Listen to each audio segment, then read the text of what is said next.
सदाशिवसमारम्भां शङ्कराचार्यमध्यमाम् अस्मदाचार्यपर्यन्तां वन्दे गुरुपरम्परां।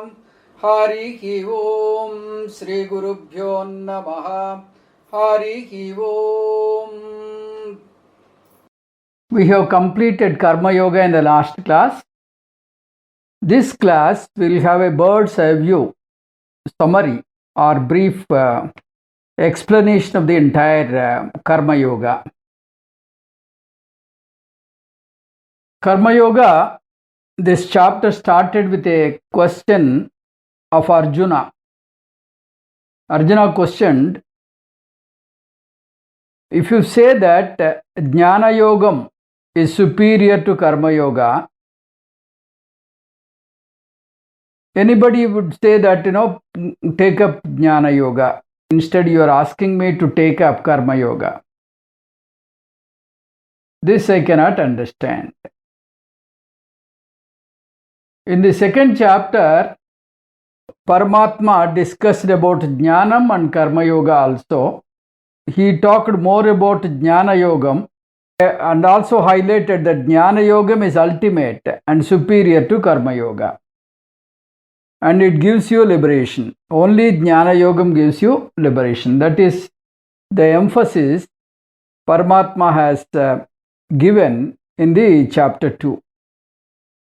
And then he says, Tasmad Yudhyasva Bharata. Therefore you fight.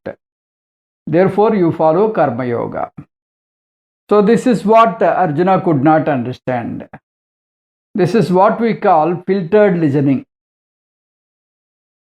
Arjuna is under the impression he doesn't want to fight. He wants to somehow avoid war in order to safeguard his guru and grandfather. In the second chapter, Paramatma quoted that Asochan anvasochastvam prajna vadansya bhashase gatasun agatasumscha na anusochanti panditaha. So he started his Jnana Bodha from the 11th sloka of second chapter. He said that wise people do not grieve for the people who died and the people who are going to die. Nobody is going to stay here. Na anusochanti panditaha gatasun agatasuscha. And then he went on describing various lakshanas, various qualities and attributes of Atma. He described vividly about Atma, and then he said that Yesha Brahmi Sthiti Partha Nainam Prapya Vimuhyati Titvasya Mantakalepi Brahma Nirvana Mruchati. He said by staying in this Jnana Nishta, you get Jivan Mukti as well as Videha Mukti. You will be free from samsara. So this is the ultimate solution for any sadhaka. And in between he said that Yogastha Kuru Karmani Sangam Tyaktva Dhananjaya Siddhya Siddhyo Samo Bhutva Samatvam Yoga Utyate. So may you perform karma without any attachment to the karma phalas. Siddhi and asiddhi, both success and failure, samaha bhutva. You take it with the equal spirit. Samatvam yoga utyate. This kind of equality and equanimity is called yogam. So, Paramatma, in his explanation, he gave emphasis for Jnana Yoga and also defined Karma Yoga and gave a brief description about the Karma Yoga. And however, he concluded that Arjuna must fight. That means he should take up Karma Yoga. This created doubt in the mind of Arjuna, because He is clearly saying that Jnana Yogam is superior, yet follow the Karma Yoga. This is not palatable to the mind of Arjuna. Now this entire chapter can be divided into 5 different topics. This is the scheme. First topic is Upodgatam, introduction. The introduction goes from sloka number 1 up to 7. Then the second topic was Karma Yogam, the definition of Karma Yogam and various aspects of Karma Yoga. This is from sloka number 8 up to the first line of 20th sloka. Then the third topic is the duties of Nyani, which is explained in the second part of 20th sloka and up to 29th sloka. Then the fourth topic is the importance of Karma Yoga. It is in 30th sloka up to 35th sloka. The fifth and final topic in this chapter is Kama Krodha Lakshanani. What are the various properties of Ragadvesha or Kama Krodha? And its Nivarana, how to avoid, how to control Kamam and Krodham. Various methods are discussed here. So this is the basic scheme. 5 topics, basic scheme. So first topic is the introduction. In that introduction, Arjuna raised a question asking Paramatma, you are saying that Jnana Yoga is superior to Karma Yoga and asking me to follow Karma Yoga. I don't understand this. This kind of doubt has come in the mind of Arjuna because of the filtered listening, because he is biased in absorbing the things. He is with the conclusion that he must go away from the battlefield. Now, Karma Yoga and Jnana Yoga, they are not alternatives. There is no choice between Karma Yoga and Jnana Yoga. You cannot just take Karma Yoga and do away with it, or directly take Jnana Yoga and be done with it. So, it is not a choiceful situation. Both Karma Yoga and Jnana Yoga are compulsory and they must be followed in that order. First you have to take up Karma Yoga and then cleanse your antakaranas, Chitta Suddhi. You have to choose Chitta Siddhi and Chitta Ekagrata, Chitta Vaisalyata.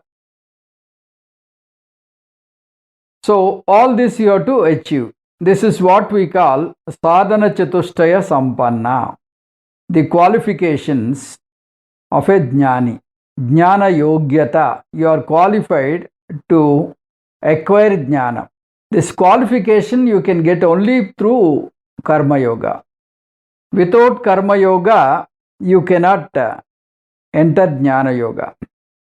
So, if you enter Jnana Yoga without Karma Yoga, the journey is incomplete. Without Jnana Yoga, if you stop with Karma Yoga, the journey is impossible. So, both are must and they must be taken up in the order it is prescribed. First Karma Yoga, get qualified, get a Srotriya Brahmanistha Guru, and then acquire the knowledge and stay in the Brahmanistha. This is the scheme. So, it is like, you have 2 pants and you want to wear one of them. Between two shirts, you can have a selection which shirt to wear. But you do not have a choice between shirt and a pant. You have to wear both. In the same way, the Karma Yoga and Jnana Yoga both are compulsory. There is no choice between Karma Yoga and Jnana Yoga. This or that. So, in the teaching of Paramatma, it is very clear that Arjuna has to undergo both Karma Yoga and Jnana Yoga. Since Arjuna is not a totally matured person in terms of spirituality, he need to undergo Karma Yoga in order to have a cleansing process. So that is why Paramatma asked him to take Swadharma. Swadharme nidanam sreyaha paradharmo bhayavaha. But whereas in case of ashrama, one has a choice. One can take up an ashrama of his liking, which befits his attitude, nature. One can take up the ashrama. There are 4 ashramas: Brahmacharyam, Gruhasthashramam, Vanaprastham, and Sannyasam. So, you can take up any of these ashramas according to nature of the mind. So, a very important sloka here. Lokesmin dvividha nishta pura prokta mayanagha. Jnana yogena sankhyanam karma yogena yoginam. So, Paramatma says, Asmin loke dve nishta asti. In this loka, there are 2 kinds of ashramas. 2 kinds of ashramas are there. What are the 2 kinds of ashramas? One is called Jnana Yogam, other is called Karma Yogam. Pura Prokta Mayanaga. Jnana Yoga refers to Sankhyanam. Sankhyanam means the sannyasi ashrama. Karma Yoga refers to the Gruhastha ashrama. So, you have a choice either to take up Jnana Yoga directly, sannyasa. From Brahmacharya, you can skip Gruhastha and Vanaprastha, go to sannyasa. Or you can stay in Gruhastha and continue your spiritual study and get moksha. So both these ashramis are entitled for the moksha. So here Paramatma says, which ashrama is a better one for the general public? If you look at the general public, the Gruhastha ashrama is much superior to the sannyasa ashrama. Why did Paramatma say Gruhastha ashrama is superior to sannyasa ashrama? Because with an immature mind, with an unprepared mind, if one takes up sannyasa ashrama, it is very dangerous and disastrous. It is dangerous to the very ashrama itself. Such a sannyasi behaves erratic. He behaves in an adharmic way. So, for majority of the people who have not achieved that mental maturity, it is always better to stay back in Gruhastha ashrama and then continue the spiritual life. So, asmin loke dve nishta asti. In this lokams, in this world, there are 2 kinds of ashramas. What are the 2 kinds of ashramas? One is called Gruhastha ashrama, other is called Sannyasa ashrama. So, A Grihastha is called Jnana Yogi, Sankhyanam, Karma Yogi for Grihastha. This is the explanation, this is the Upodgatam or introduction given by Paramatma.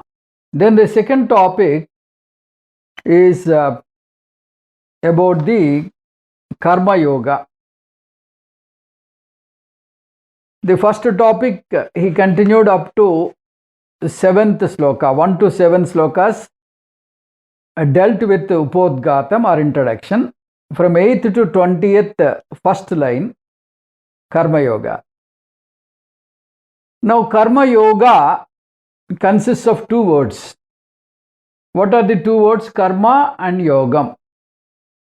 Karma means right action, Yoga means right attitude. To take up some right action and do it in the right attitude. This is what we call Karma Yoga. Now the question comes, what is the right action? There are three types of actions prevalent in this world. One is called Sattvic action, second one is called Rajasic action, third one is called Tamasic action. Sattvic action is the one which is useful to people at large, which is beneficial to the entire society. So such action is called Sattvic action. It is called Uttama Karma, Para Upakara Karma. The best example for this is Pancha Mahayajnas. You know what is Pancha Mahayajnas? Daiva Yajnam, Rishi Yajnam, Pitru Yajnam, Bhuta Yajnam, Manushya Yajnam. All the 5 yajnas together, we call it Pancha Mahayajnas. Pancha Mahayajnas come under Sattvic action. Then the second category of action is Rajasic action. Rajasic action is selfish action, which we all do as a Grihastha. We earn and spend the money for ourselves and build empires. So all this is Rajasic action. This is, some people think that I am not doing any bad to others, I am to myself. I don't do good, I don't do bad, I am to myself. That is one attitude. Some people do possess. So such attitude is also not encouraged by the spirituality, because when you don't extend your help to the society, when you don't do para upakara karma, then you are not growing spiritually. When you limit yourself to your family and your own self, that means you are confocal to only the selfish action. Thereby, you are stagnant in the spiritual journey. There is no growth in the spiritual aspect. So, if you are in Rajasic karma, slightly shift to Sattvic karmas. Take up Pancha Mahayajnas. So, the Rajasic karma is also called Madhyama karma. Then the third category is called Tamasic karma. Tamasic karma is the karma which is harmful to others, which is useful to me but harmful to others. I encroach the road while building my house. I encroach my neighbor's land. So this way, you do a lot of tamasic karmas with the idea of utmost selfishness and not helping others. On the other hand, it will be harming others. So the tamasic karmas are nishiddha karmas or adhama karmas. They are not supposed to be taken up. So make your tamasic karmas 0, and rajasic karmas you convert into sattvic karmas. That is, the right action is taking up sattvic karmas. That is taking up all pancha mahayajnas. This is the first aspect. Right action and right attitude we said. Right action we have defined. Now we'll come to the right attitude. With what kind of attitude you have to do the karmas? There are two attitudes prescribed while doing karma. First attitude is Ishvara Arpana Buddhi. Ishvara Arpana Buddhi means whenever you are doing action, do it with an idea of dedicating it to God. You dedicate your work to God. With a dedicating mind to God, you take up the work. When you have a mind to dedicate your work to God, you don't take up an ordinary work. You take up only the work which is useful to the entire world and then dedicate it to the world, to the God. Ishvara Arpana Mastu. Then the second aspect in the attitude is Ishvara Prasada Buddhi. Ishvara Prasada Buddhi means whenever you do an action, the results are bound to happen, bound to occur. The results may be in your favor or may be not in your favor. While doing action, you have a choice. While receiving the karma phala, you have no choice at all. The result may be in your favor or it may be not in your favor. So, while receiving this karma phalam, may you develop Ishvara Prasada Buddhi. Ishvara Prasada Buddhi means this karma phalam is coming from Ishvara. Ishvara is giving this karma phala based on my prarabdham, my deposit of punyam and papam in the past and in the present. So, basing on my deposit, he is giving me the karma phalas. He is also not biased. So, I will accept this as a prasadam from Ishvara. I handed over to Ishvara. Ishvara is giving me back the karma phalas. So, I will receive it with prasada buddhi, with a reverence that prasadam is from Ishvara. So, if it is a banana, you simply peel off and eat it.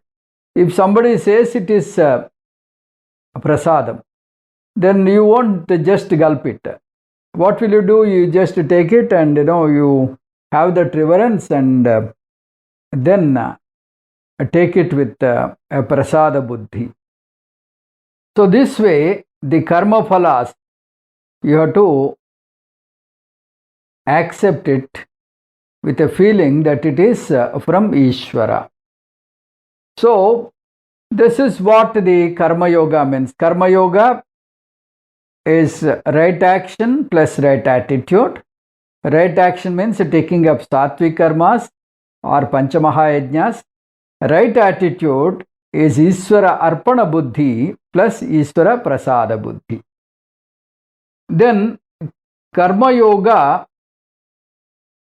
Bhagavan has explained in 4 different aspects. How you have to take up Karma Yoga in 4 different aspects he has given. He said that Karma Yoga, you have to take it as Ishvara Ajna. It is a commandment or dictum from Ishvara. Why you have to take it as a dictum or commandment from Ishvara? See, when you get a some ailment, immediately you feel I do lot of puja and all that. How come I am getting all this? If I get some difficulty, then immediately the first thing I do is blaming God. This happens because I have no capacity to receive the karma phala. I have not developed that attitude of Ishvara Prasada Buddhi. I have this kind of emotional setback. So, the Karma Yogam is Ishvara Ajna, Ishvara's commandment, Ishvara's dictum. So, whatever Ishvara gives, unto me, I will accept with utmost reverence as prasada buddhi. This is something like, government imposes some rule. Now you have to drive with mask on. If you do not have the mask, you will be fined 1,000 rupees. So these people, they are very careful. At the traffic junctions, immediately they see that the mask is there. And similarly, the belts, they have it before approaching a traffic signal, because the cop is ready with a camera. So that is Ishvara Ajna. People have a fear. If they don't do, they get punishment. They have to pay the penalty. So that way, Ishvara Ajna means it is a commandment. One must take up the karmas in the style of Karma Yoga. Karma Yoga is Ishvara Ajna or dictum. The second thing is Ishvara Yajnam. Take up Karma Yogam as a Ishvara Yajnam. Yajnam means you convert all your work into puja. Earlier you were doing it without having any godly element or divine element in your work. Now bring that godly element or divine element into your work. How you can bring that godly element into your work? You have a sankalpa before you do your work. This is going to be dedicated to God. When I have that sankalpa, when I have a clear understanding, this work I am going to dedicate. At the end of the work, I will dedicate it to the God. I will dedicate it to God. So if I have that sankalpa, if I have that in my mind, my way of doing that work is totally different. So whatever I take up will become puja. If I have a morning walk, it becomes pradakshinam. If I talk something, it becomes sloka. So like that, yadyat karomi tattadakilam shambho tava aradhanam. Whatever I do will become tava aradhanam, your aradhanam. Hey, Prabhu Ishvara. So like that, everything in this day-to-day activity can be converted into Ishvara Puja or Ishvara Yajnam. So by this there is a great advantage. Earlier, if you are doing a work, if you are employed helplessly in some job which you don't like, but you are brooding and doing it without any interest. Now when you convert this as Yajnam, Ishvara Yajnam, then you have that reverence and also enthusiasm in doing that work, because this is given to me by Ishvara and I will do it with reverence, because this is puja for me. So now that the negative attitude is gone in your work, you do it with full interest and your life will be enjoyable and you get appreciation in your work. From your boss also you get appreciation. So, Ishvara Yajnam. Chinmayananda says, this body, mind, sense complex is given to you by the Almighty as a gift. It is given to you as a gift. So what you have to do? You should not abuse or misuse this gift. You have to use it in a Karma Yoga style and give this gift back to Paramatma and tell him that I have utilized your gift in the right way. So otherwise it becomes apatra danam. So the gift given by God becomes apatra danam because you have misused and abused the body, mind, sense complex. Then the third aspect of Karma Yoga is Karma Yoga as a cleansing process or a cleansing agent. Karma Yoga, I must understand, will not give me moksham directly. Sakshatna siddhyati. So, moksham I will not get directly from Karma Yoga. Karma Yoga gives me Chitta Suddhi, Chitta Ekagrata, Chitta Vaisalyam. So it will cleanse my mind and broaden my mind. It also gives me the one-pointed concentration, which is very much required for spiritual journey. So, Karma Yoga is not a direct sadhana for moksham. By Karma Yoga, you get qualified to acquire knowledge. Jnana Yogyata you will get. So after Jnana Yogyata, you have to approach a guru who is Srotriyam Brahmanishtam and then acquire knowledge and stay in that Brahmanishta. This is the thing. So Karma Yoga, you have to do it as a cleansing process. This is the third thing. Fourth and final one is Karma Yoga is Dharmacharanam. Karma Yoga you have to do it because you have to lead dharmic life, Vaidika Jivanam. The Vedic life. Vedic life is dharmic life. As per our do's and don'ts, what Veda says, do this, don't do this, you have to follow it without any dilution. So Karma Yoga is Dharmacharanam, following Dharma and not following Adharma. So you are doing Karma Yoga as a Dharmacharanam.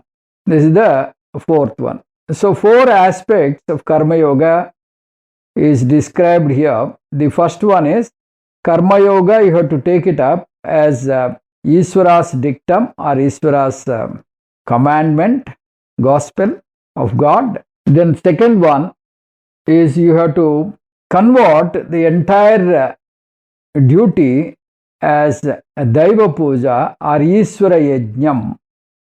This is the second aspect. Your day-to-day work, you convert into puja, Daiva Puja. The third one is Karma Yoga will cleanse your antakaranas. Karma Yoga you take up as a cleansing agent or cleansing process. The fourth, take up Karma Yoga as Dharmacharanam. Karma Yoga is one of the way of dharmic life. This is how you can lead the dharmic life. So this is about the second aspect of Karma Yoga. First we have introduction, then Karma Yoga. Then the third aspect is duties of Jnani. What are the various duties of Jnani? In this, Paramatma told, whatever a Jnani does, the others will emulate, others will follow a Jnani's lifestyle. So, in order to see that, they also do this Karma Yoga. If a Jnani doesn't take up karma, what happens? Others will also leave the karma. Therefore, Jnani will take up karma in order to set an example. Yadyad achariti sreshtaha tatta devo taro janaha.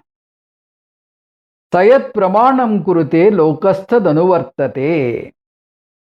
So whatever a Shrestha does, the others will also emulate. Like, the cinema actors, then the cricketers, they are becoming role models now. In olden days, these rishis and, the kings were role models. Like, Rama and Arjuna, all these were role models in the olden days. Now, in the present day life, the cinema actors are role models. So, whatever the way they follow, the others are also the way, their lifestyle, their hairstyle, their dress, everything is followed because they choose them as their role model.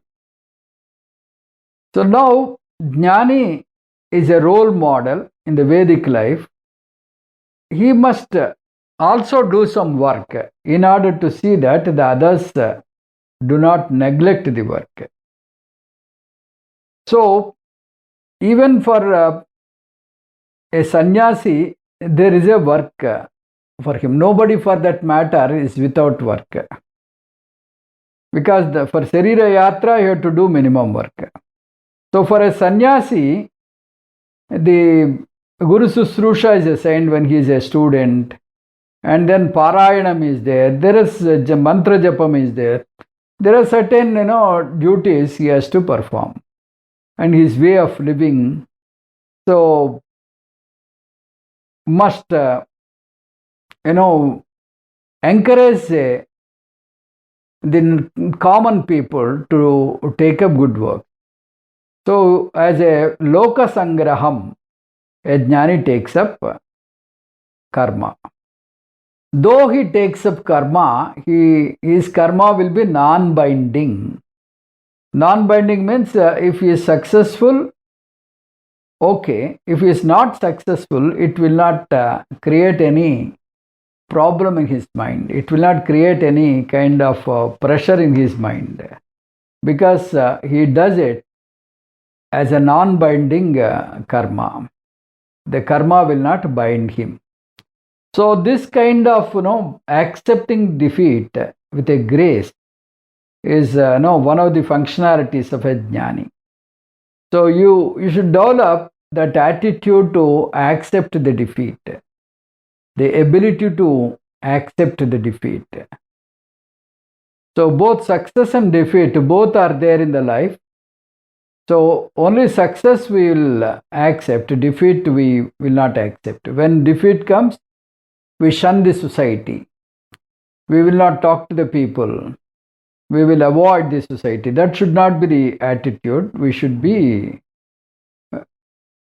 graceful enough to accept the defeat. This is the third aspect. Then the fourth aspect is the importance of Karma Yoga. How Karma Yoga is important. This is explained. The third aspect is the duties of Jnani is explained from second line of 20th sloka up to the 29th sloka. The importance of Karma Yoga is from the 30th sloka up to 35th sloka. So 30th sloka is the very important sloka, which gives you the importance of Karma Yoga, and also it gives you the very definition of Karma Yoga.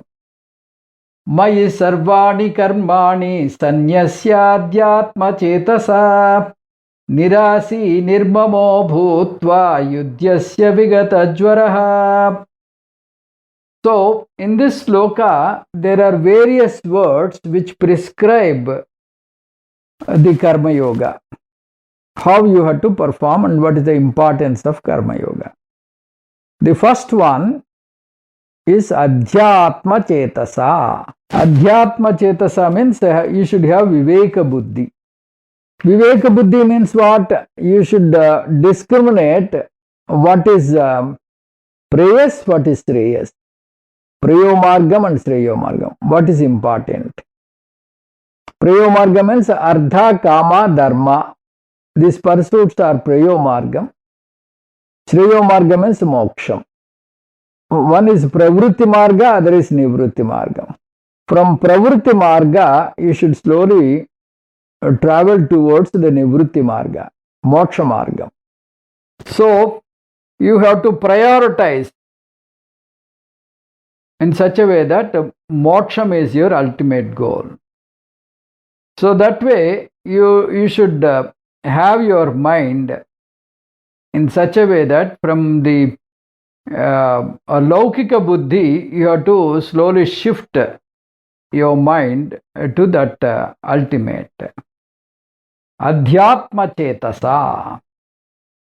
So this is called prioritization of your daily life. In your daily life, you do not neglect your day-to-day activity.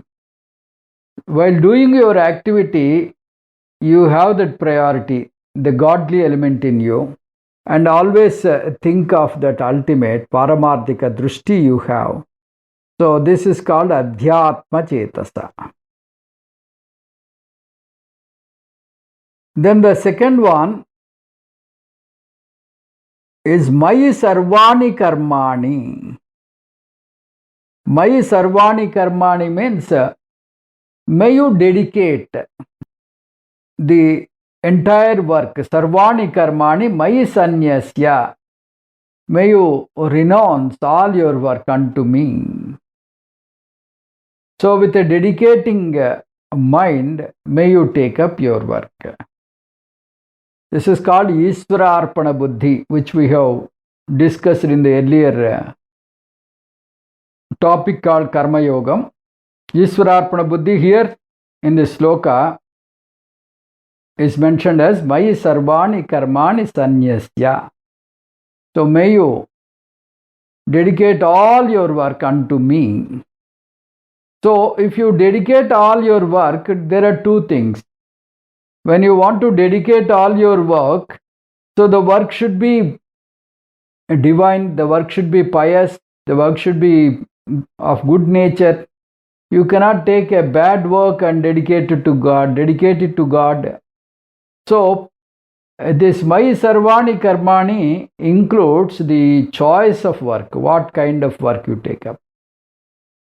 So between the three karmas, that is Sattvic karma, Rajasic karma, then Tamasic karma. Tamasic karma and Rajasic karma you cannot dedicate to God because those are selfish activities.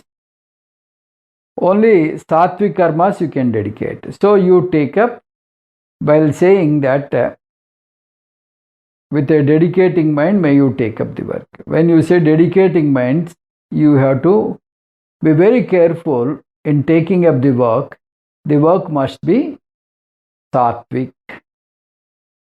Even the people who does evil, they give their portion of profit to God.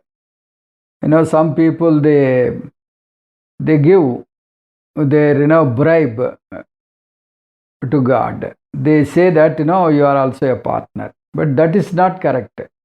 So dedicate the work to God means you have to process your work. You have to understand, you have to take up only sattvic work, not selfish activities. So this is Ishwararpana Buddhi.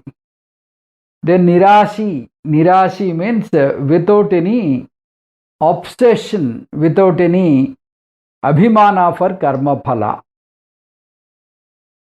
What happens when you take up a work, you are 100% sure that you have to get the result in your favor. That is the attitude, normal attitude. If the result is not in your favor, you blame the people around you, you blame the God, you blame the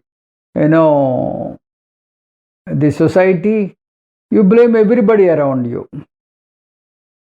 On the contrary, if you understand that the karma phalas are Ishvara phalam, Ishvara prasadam.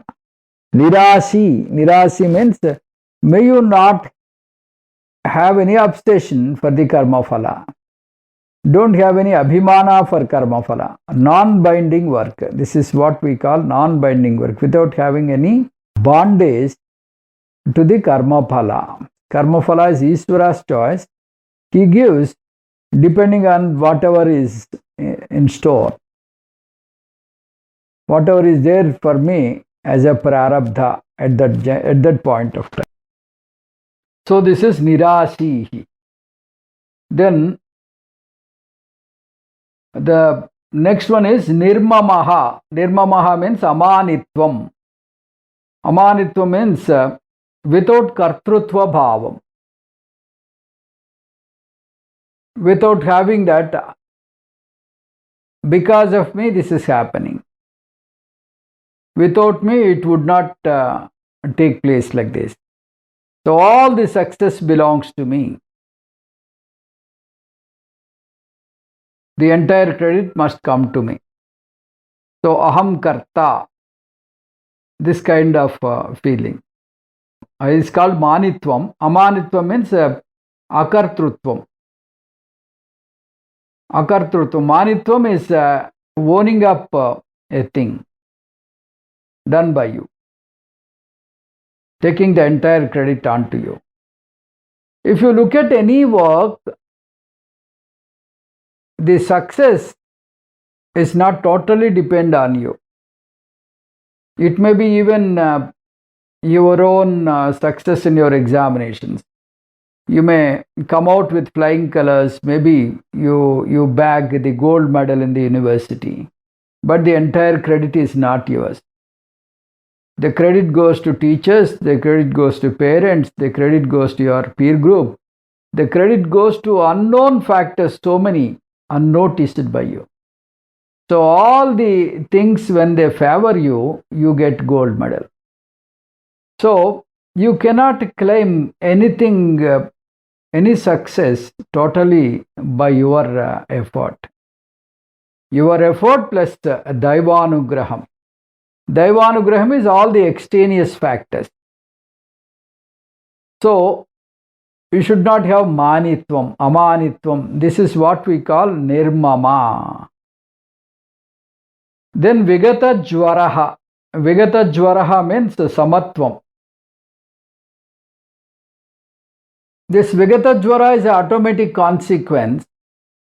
If you follow above the four, that is the viveka buddhi, iswararpana buddhi, prasada buddhi and amanitvam, automatically the fifth one, vigata jvaraha, will take place. That is achieving the samatvam. Samatvam means automatic consequence of the above four we said. In difficulties, I should not waver. I should not get shaken.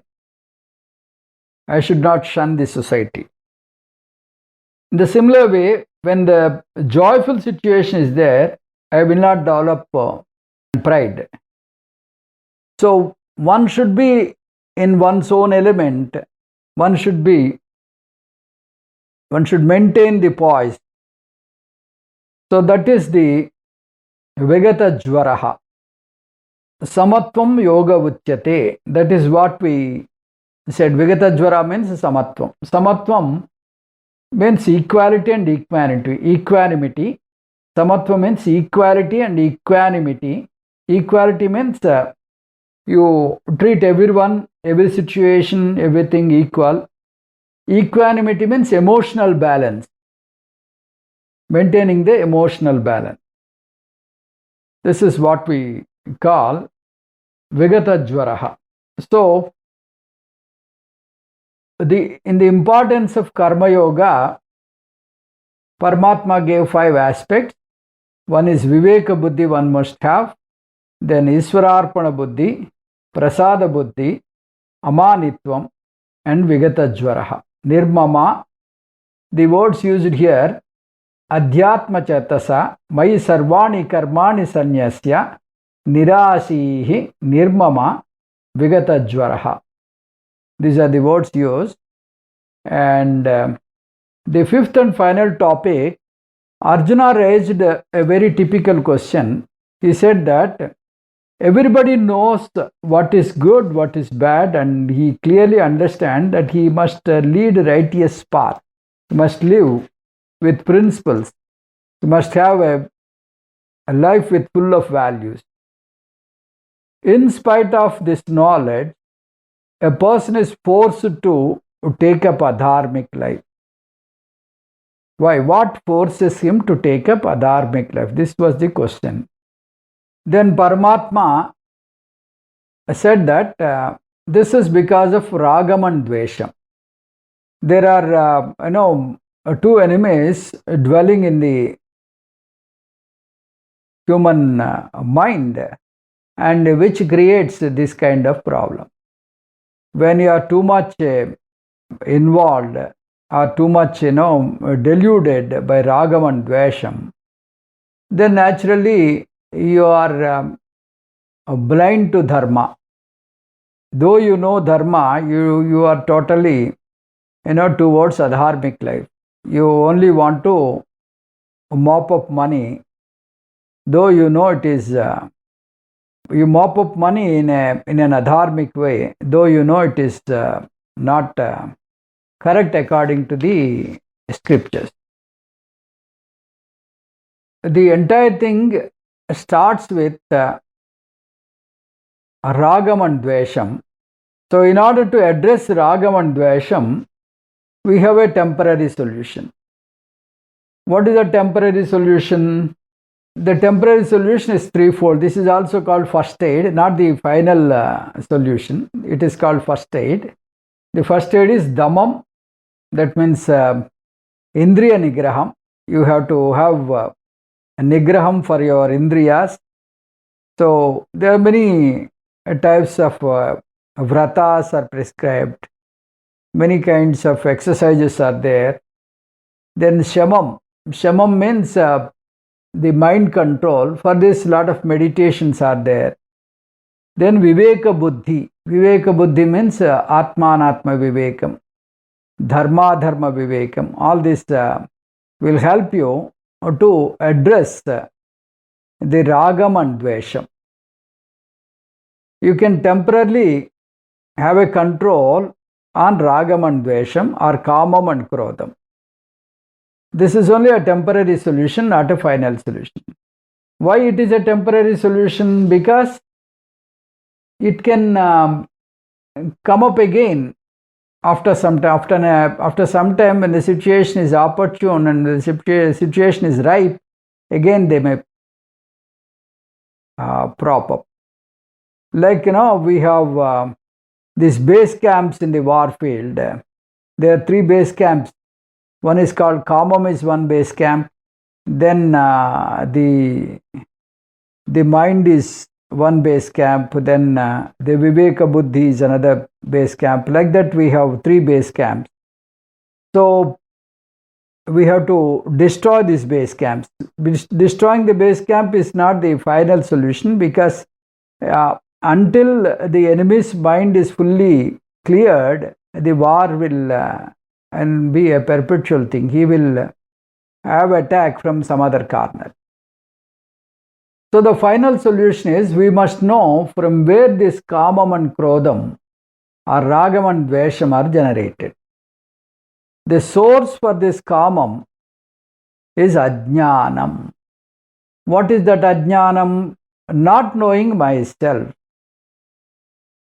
Who I am, my real self is not known. This is called agrahanam. Then anyada agrahanam. If I do not know myself, it is okay. But the thing is, I mistake myself to something else. I take up myself as a body, mind, sense complex. This is called anyada agrahanam. Agrahanam and anyada agrahanam. Mandukya language, we call this as ignorance and mistake. So because of this, the fundamental ignorance, I feel that I am incomplete, I am inadequate, I need something to make me full and complete. So if I get this money, if I get this, estate, I will be happy. If I have this person with me, I will be happy. If I have grandchildren, I will be happy. If I go to foreign country and settle, I will be happy. So like that, every moment, I keep my happiness externally, outside. I pin it with people, with material things, and with places. Unfortunately, this happiness is not outside. Happiness is your own swarupam. So if you know your own self, if you know that you are the Ananda Swarupa, Ananda is your own Swarupam, you need not run around. You're whole and complete, you're Purna Purushaha. There is no inadequacy in you.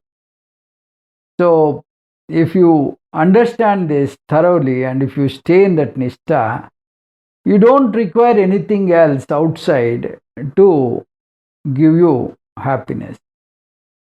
The happiness is your own source. You don't require anything to make you happy. So, Atmanyeva Atmana Tushtaha. Atmanyeva Atmana Tushtaha. With Atma himself, he is, happy. That means with his Purna Siddhi, he is happy and complete. Evam buddhe param buddhva samstabhyatmanatmana jahi shatrum mahabaho kamarupam durasadam.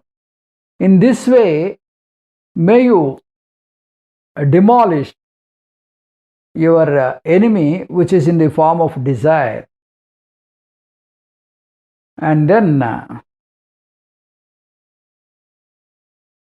stay in that Atmanishta and be happy. So this is the conclusion of the third chapter. This is the summary of the third chapter. In the next class, I will take up the fourth chapter, that is Jnana Yogam.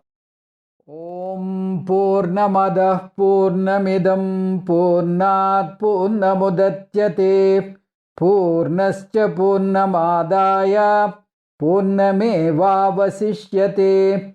Om Shanti Shanti Shanti. Harihi Om. Shri Gurubhyo Namaha. Harihi Om.